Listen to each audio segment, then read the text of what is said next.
आइ हम बनबै लए जा रहल छियै गाजर का हलवा जे कुछ नया अंदाज में बनेबे। ये देखू, लागे छै ने कि बस एक रत्ती मिल जाए और खा लिए। प्रॉपर टेक्सचर, रसीला, दानेदार, मुंह में घुल जाए वाला गाजर के पौष्टिक हलवा जे खाए में खूब स्वदगर छै। आइ हम बनेबे जार के जान गाजर का हलवा। मतलब नाम लेते मुँह में पानि आबि जाइ छै। और जाने छिए एकरा हम मिनटों में तैयार करबे अपन घर के सामान से।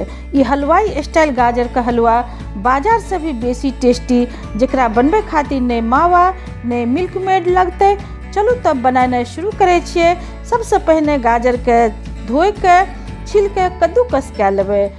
गाजर का हलवा बनावे खातिर लाल लाल मोटा वाला ताजा गाजर लेब। हे देखू, एहन गाजर लेब खूब रस जे में भरल हुए, खूब ताजा हुए और लाल लाल हुए। ए रंग के टूह टूह लाल वाला गाजर लेब। ओकरा खूब बढ़िया से छील लेब छीलना से।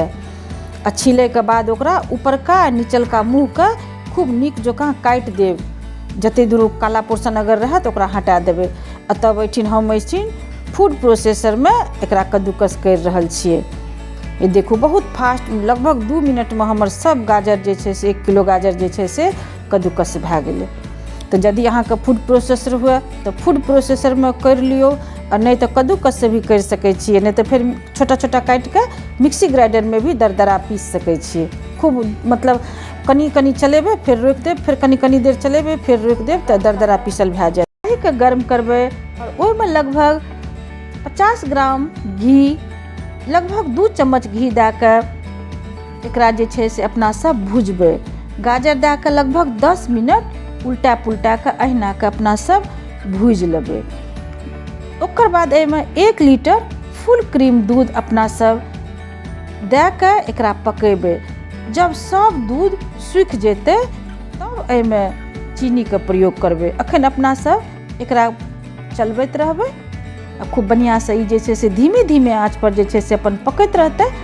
और बीच बीच में आँच के तेज कर देबै। देखियो, तेज कर देलियै तऽ एना उबलै छै पूरा, ओहिमे नीचा से ऊपर तक अयतै और सब नीचा से ऊपर, ऊपर से नीचा भए के दूधो सुखतै और अपना सबके कद्दूकस गाजर जे छै ओहो पकतै। एना खूब बढ़िया से बीच बीच में चलेने जेबै। देखियो, सूखि गेलै ने, सबटा दूध सूखि गेलै। आब जे छै से ई स्टेज में अपना सब एहिमे चीनी के प्रयोग करबै। चीनी एठिन लगभग 200 ग्राम हम दए रहल छियै। 1 किलो गाजर रहे, ओहिमे 200 ग्राम चीनी के प्रयोग करलिए हन। और चीनी दए के अपना सब एकरा भुजबै और तब तक एकरा भुजैत रहबै। चीनी दे के बाद एहिमे जे छै से पानी छोड़ि दै छै चीनी, तब कनिटा फेर से गीला भए जेतै तऽ एकरा तब तक अपना सब चलेबै और भुजबै। और एही ठिना जे छै से 1 चम्मच घी और दए देलिए चीनी पर। आ खूब बढ़िया से एकरा जे छै से चलबैत रहबै।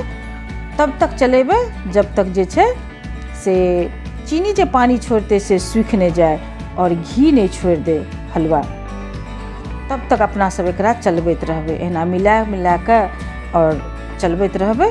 आँच एकदम मीडियम राखबै, नहीं खूब तेज राखबै नहीं लो राखबै।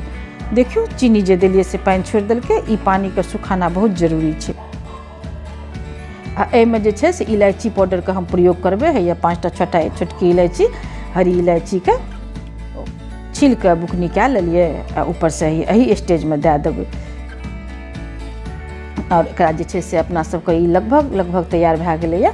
आब जे छै से देखू, खूब बढ़िया से सूखि गेलै। इलायची पाउडर दए देलिए और 2-3 मिनट और चला देबै ताकि इलायची के फ्लेवर भी सब में खूब बढ़िया से घुसि जेतै।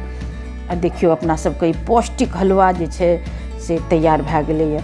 एहिमे जे छै से एगो विशेष रूप से हम प्रयोग करबै मलाई के। ई बनि गेलै। एहि स्टेज में जे छै से और अपना सब लगभग 2 से 3 चम्मच घी दए के और भुजबै। और बस इतने घी में लगभग 100 ग्राम घी लगलै हन। 50 ग्राम करीब पहिने देलिए, 50 ग्राम बाद में दए के ई हलवा जे छै से पूरी तरह से तैयार भए गेलै। आब एहिमे नहीं देबै घी। एकरा जे छै से जे भी बर्तन में अपना सबके राखना छै, प्लेट में कि हलवा के ट्रे में, जे भी चीज में राखना छै, ओहिमे एकरा जे छै से हम ई चिन्ह हलवा वाला ट्रे में उझैल रहल छियै। उझैल के एकरा खूब बढ़िया से सेट कर देबै। और एहि के ऊपर में जे छै से फुल क्रीम दूध के मलाई, खूब सुंदर मलाई जे खूब जम जाए छै जाड़ा महीना में, दूध उबालि कऽ फ्रिजमे राखै छियै तऽ खूब कठगर मलाई नहि जमि जाइ छै।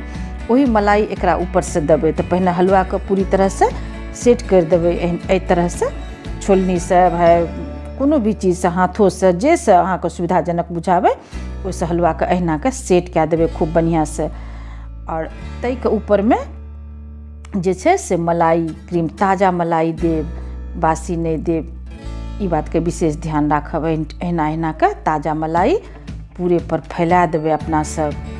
और अभी तऽ हल्का गर्म छै हलुआ, हल्का गर्म छै, बेसी गर्म नहि छै। तऽ मलाई जेना देबै ने तऽ हल्का फल्का पिघलतै, तऽ ओहिसँ डरैके कोनो बात नहि छै। ओहिके ऊपरमे जे भी ड्राई फ्रूट अपना सबके सजाना छै, हम ओहिठिन कालावला किशमिशसँ सजा रहल छी। कालावला किशमिश छोटा छोटा काटि कऽ एकरा जे छै से एहिके ऊपरमे सजा देबै। आ किछु पिस्ता काटि कऽ एहिके ऊपरमे हरा तऽ हरा पिस्ता, काला काला ब्लैक किशमिश देखैमे बहुत सुन्दर ई मलाइके ऊपरमे लागै छै। देखियौ कितना सुन्दर लागि रहल छै देखैमे।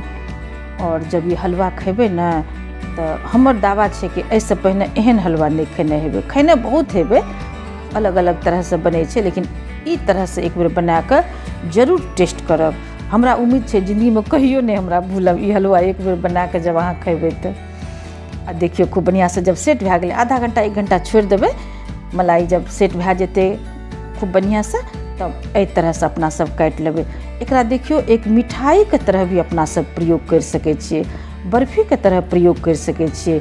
घरमे कोनो आयोजन हुए, छोटा मोटा पार्टी हुए तऽ अपनोसँ बना कऽ जे छै से ई चीज अहाँ सर्व करि सकै छियै। और एक यूनिक मिठाईके रूपमे जे छै से अहाँके प्लेटमे हमेशा सजल रहतै। देखियौ कितना सुन्दर लागै छै देखैमे। ई हलुआ एक बेर जरूर बना कऽ खायब, उम्मीद छै हमरा अहाँके नीक लागत। कनियोटा यदि नीक लागल हुए तऽ लाइक कमेंट शेयर जरूर करब। हमर चैनलके सब्सक्राइब कए लेने हेबै, जे नहीं केने हेबै से सब्सक्राइबो जरूर कए लेब। साथमे बेल आइकनके घंटी दबा देब ताकि नेक्स्ट नोटिफिकेशन अहाँ सबके मिल जाए। जब भी वीडियो डाली तऽ मिस नहीं हुए। चलू सब कोई टेस्ट करू, बनाबू, बनाबैके बाद हमरा जरूर कहब केहन बनल अहाँके हलुआ। हमरा इंतजार रहत अहाँके कमेंटके। तब तक के लिए जे छै समय जे देलिए अहाँ सब हलुआ देखे खातिर, ओकरा खातिर बहुत बहुत धन्यवाद। तब तक अहाँ सब स्वस्थ रहू, मस्त रहू, प्रसन्न रहू। फिर मिलब अगला वीडियो में। हर हर महादेव।